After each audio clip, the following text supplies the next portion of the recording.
Hola a todos, sean ustedes bienvenidos a este video comentario. En esta ocasión abordaré el tema de la elaboración del ensayo académico, específicamente abordaré de la primera etapa, que es la introducción. Bienvenidos.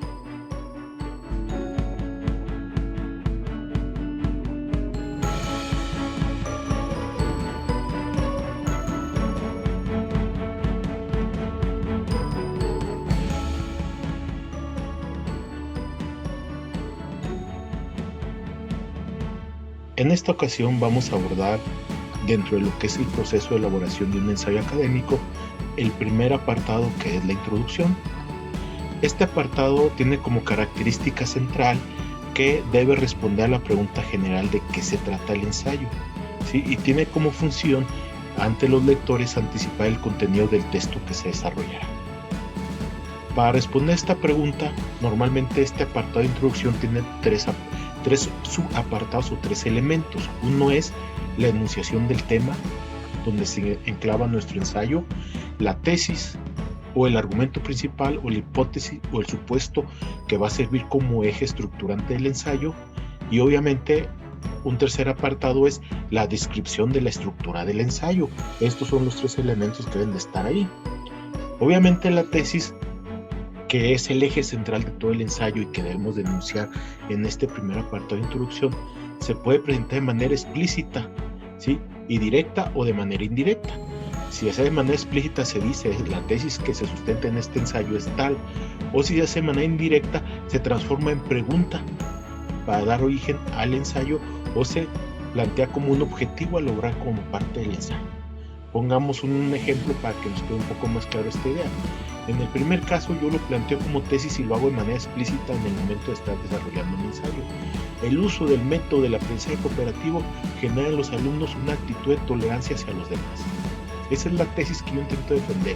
Eso es lo que yo voy a intentar trabajar en mi ensayo, que el método de aprendizaje cooperativo es bueno porque ayuda a que los alumnos tengan o desarrollen una actitud de tolerancia hacia los demás. Pero si yo lo quiero hacer de manera indirecta, ¿sí?, a través de pregunta de objetivo, ¿cómo quedaría? Aquí tengo el ejemplo también. Si fue a través de pregunta, entonces yo pondré en mi ensayo que el ensayo se elabora con el objetivo de responder a la pregunta: ¿qué tipo de actitud hacia los demás genera en los alumnos el uso del método del aprendizaje cooperativo? Y si yo no quiero utilizar preguntas, sino quiero utilizar el objetivo, entonces también sería igual. En este ensayo se pretende determinar el tipo de actitud hacia los demás que se genera en los alumnos cuando se hace uso del método del aprendizaje cooperativo. Hay que resaltar que la primera, que es la tesis explícita, pues adelantamos la tesis y por lo tanto el ensayo va a seguir una marcha deductiva. Partimos de la tesis global para luego partir a los argumentos secundarios que soportan o sustentan esa tesis. En el caso tanto de la pregunta como del objetivo, la tesis no está de manera explícita, sino implícita. Por lo tanto, se supone que lo que vamos a hacer es primero plantear los argumentos secundarios o convincentes para después llegar en la conclusión a la tesis final. O sea que seguiríamos más bien una marcha inductiva. Cualquiera de las tres formas de hacerlo es adecuado, ¿sí? O decido hacer una u otra. Esto ya es cuestión de que ustedes decidan en función de sus propios intereses o forma de redactar. Ahora, de estos tres apartados, que es la enunciación del tema, la hipótesis o el argumento principal y la descripción de la estructura del ensayo, el que más nos debe llamar la atención, en el cual nos vamos a detener un poco más, es en el argumento principal, que es la tesis, la hipótesis o la suposición principal. A fin de cuentas, recuerden que el ensayo es tomar una postura personal sobre un tema en particular. Esa postura personal implica un análisis de mi parte y ese análisis refleja en ese argumento principal. Esto se dice fácil, pero bueno, mucha gente no lo entiende, pues no pueden pasar de resúmenes porque no pueden hacer este tipo de afirmaciones. Entonces, para eso yo les planteo aquí una serie de posibilidades que ustedes pueden utilizar para darse cuenta de cómo sería una tesis. Y entonces, para hacer esa tesis o esa hipótesis o ese supuesto que sería el argumento principal sobre el cual giraría nuestro ensayo, se puede adoptar diferentes posturas, y yo voy a enfatizar estas 5 en particular: una postura evaluativa, una postura explicativa, una postura comparativa, una postura de identidad y una postura prescriptiva. Explicaré cada una de estas y ejemplificaré para que nos quede más claro.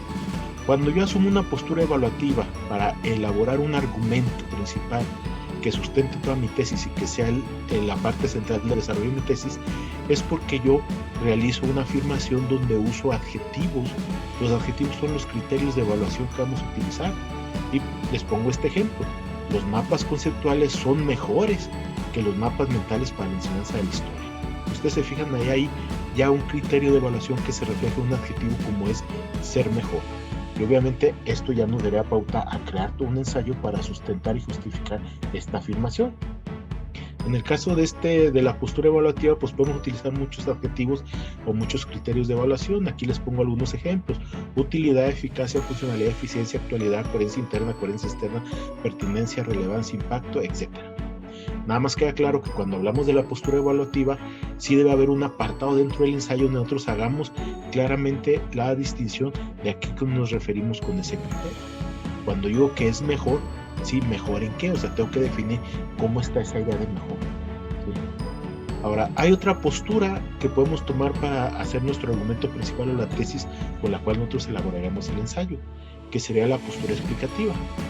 Normalmente esta postura se refiere a relaciones de causa y efecto, ¿sí? O causa y consecuencia, ¿sí? Pongo este ejemplo: el uso del método del aprendizaje cooperativo genera en los alumnos una actitud de tolerancia hacia los demás, que es el ejemplo que había puesto anteriormente, si ustedes se fijan. Pero aquí estamos hablando de relación de causa y efecto, o sea, pues decimos que es explicativa en términos causales. O sea, en este caso, una cosa como es el uso del método de aprendizaje tiene como consecuencia que los alumnos desarrollen una actitud de tolerancia hacia los demás. Este sería mi argumento, este sería mi tesis o mi suposición, que sería el punto de partida para elaborar mi ensayo. Hay otra postura que es la que llamamos postura comparativa, y es cuando yo hago referencia a similitudes o diferencias entre diferentes aspectos. Por ejemplo, yo pongo aquí: el resumen y la síntesis son dos estrategias de aprendizaje diferentes. Si ustedes se fijan, aquí esta es mi postura personal y obviamente tendría que desarrollar todo mi ensayo para demostrar o sustentar que sí son diferentes. Pero entonces estoy haciendo una relación entre dos aspectos y hago una comparación entre ellos, y mi hipótesis o mi postura personal es que son diferentes. Hay otra que es la postura de identidad. En otras palabras, ¿qué es? ¿Sí? Aquí normalmente nos referimos a una relación inclusiva supraordinal, ¿no? En ese caso, pongo este ejemplo: el diagrama de argumentos puede considerarse una estrategia de enseñanza. Y entonces todo mi argumento en el ensayo y toda mi argumentación tendría que girar en sustentar yo esta tesis y demostrar con mis argumentos de que sí es cierto que el diagrama de argumentos puede ser una estrategia de enseñanza. Vamos a la siguiente postura, que sería la postura prescriptiva, que es cuando yo hago referencia a la manera en cómo se debe de realizar una cosa desde mi perspectiva. Recuerden que es mi postura personal que voy a intentar construir como ensayo y sustentarla como un ensayo. Y pongo este ejemplo: el resumen debe usarse como actividad de cierre de una clase. Entonces, es una postura personal, es mi tesis, que sería prescriptiva, y obviamente entonces todos los argumentos que yo deben de estar orientados a justificar por qué es necesario que lo utilicemos como actividad de cierre. Ahora, estos son ejemplos y son algunos de los que puede haber y que pueden dar lugar a generar esa tesis, que es el núcleo central de todo un ensayo. Algunas personas tienen problemas para generar la tesis, ¿sí? Sí pueden hablar del tema y nos dicen: bueno, pues es que sí quiero inteligencia emocional, sí quiero habilidades sociales, quiero creatividad. Pues sí, el tema lo tienen claro. El problema es cómo pasamos del tema al argumento principal o a la tesis. Entonces, aquí yo les voy a proponer una serie de herramientas que ustedes pueden utilizar si están en este caso. Si ustedes desde el inicio tienen claro su tesis o su argumento principal, pues esto no les es de utilidad. Si ustedes consideran que tienen el tema pero no aterrizan en el argumento principal, en la tesis o en la postura que ustedes van a defender, pueden utilizar alguno de estos recursos, como sería en caso de la técnica de positivo, negativo, interrogante, la técnica de considere consecuencia, la técnica de considere prioridades, la técnica de considere puntos de vista y el esqueleto de Chicago. Son ejemplos, hay más recursos que podríamos utilizar. Los 4 primeros tienen que ver con operaciones del pensamiento, mientras que el otro tiene que ver con las herramientas de gestión de procesos de calidad, pero los podemos utilizar para este fin. Les pongo el ejemplo del primero. ¿Qué es positivo, negativo e interrogación? Pues es una operación del pensamiento que propone 3 criterios para evaluar un hecho o una situación. ¿Sí? Considerar los aspectos positivos, los negativos de una situación y plantearse interrogantes esenciales acerca de la misma. Esto nos puede ayudar porque entonces nosotros nos tenemos nuestro tema. Comprensión lectora en educación primaria.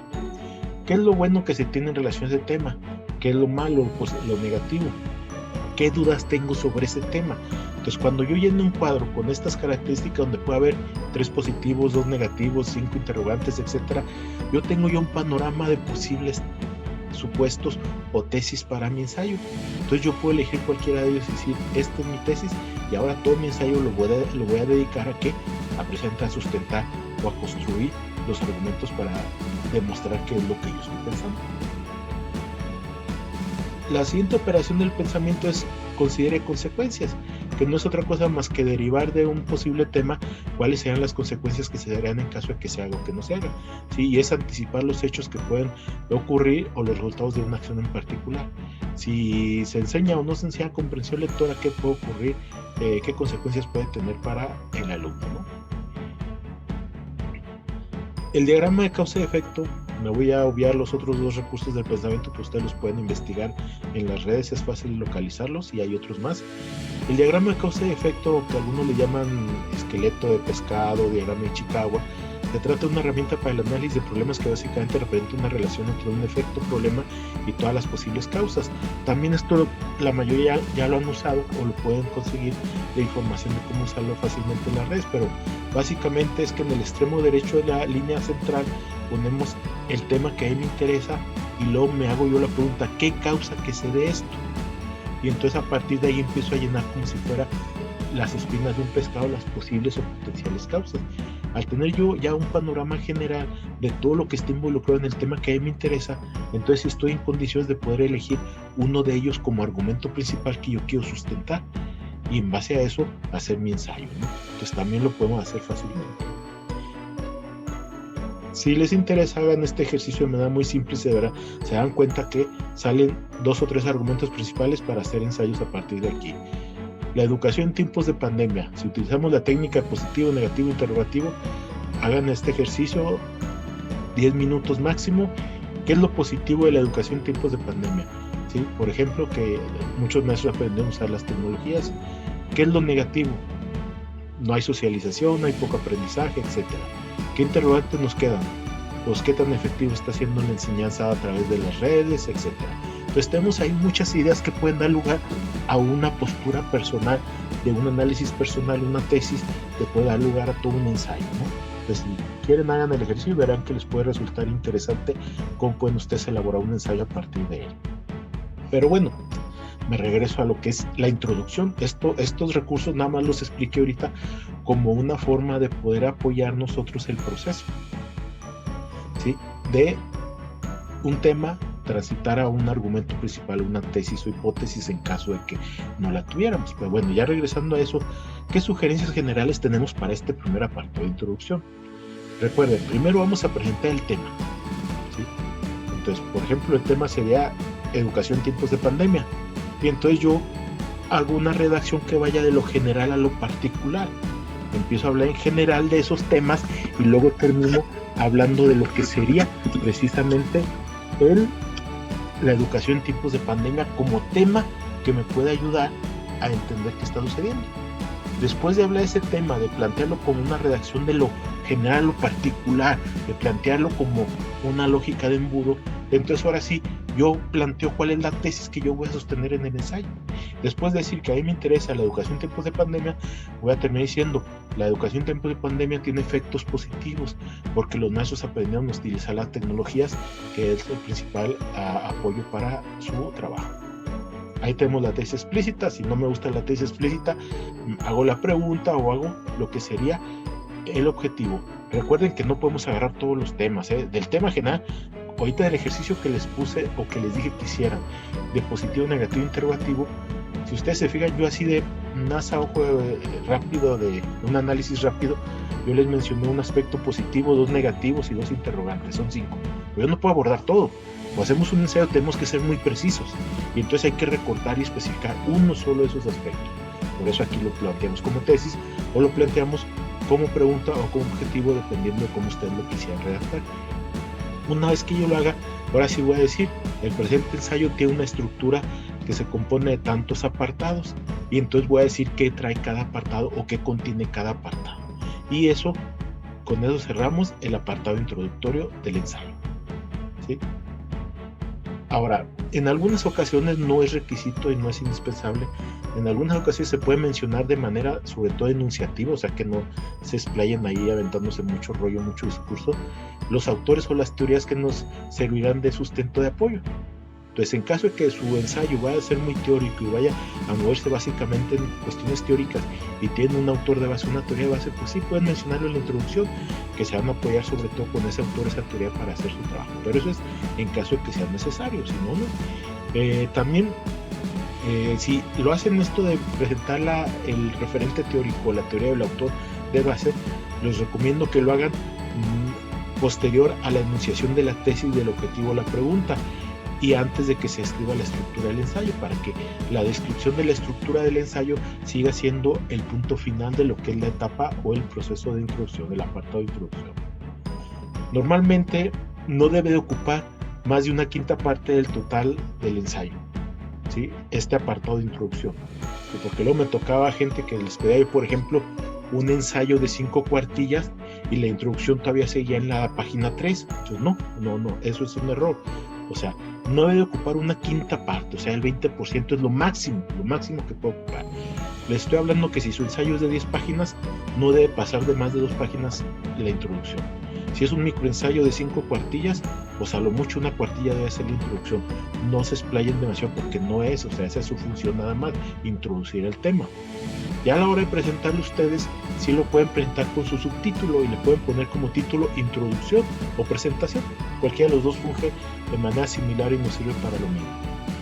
Ahora sí, cerrando con este apartado de introducción de lo que es la elaboración del ensayo académico, ¿sí? Me permito cerrar esta presentación. Les recuerdo que este es el segundo capítulo, el segundo video de la serie, que voy a hacer 4 sobre elaboración de ensayos académicos. Ya hice uno que está en mi canal, que es cómo ponerle título o el nombre a los ensayos. En este estoy abordando lo que es la introducción, y vamos a tener otros 2 donde voy a hablar del desarrollo del ensayo y de las conclusiones del ensayo académico. Y en este apartado, ya cerrando, nada más les recuerdo que la presentación del ensayo es necesario y es preciso, porque con eso logramos nosotros captar la atención de los potenciales lectores. En otras palabras, si yo hago una muy buena introducción, el lector va a querer seguir leyendo el ensayo. Si yo no hago una buena introducción, el lector se va a decepcionar del contenido y ya no va a continuar leyendo. ¿Sí? Ese es el punto central y esa es la importancia en la introducción. Les recomiendo presten atención a este apartado o a esta parte del ensayo.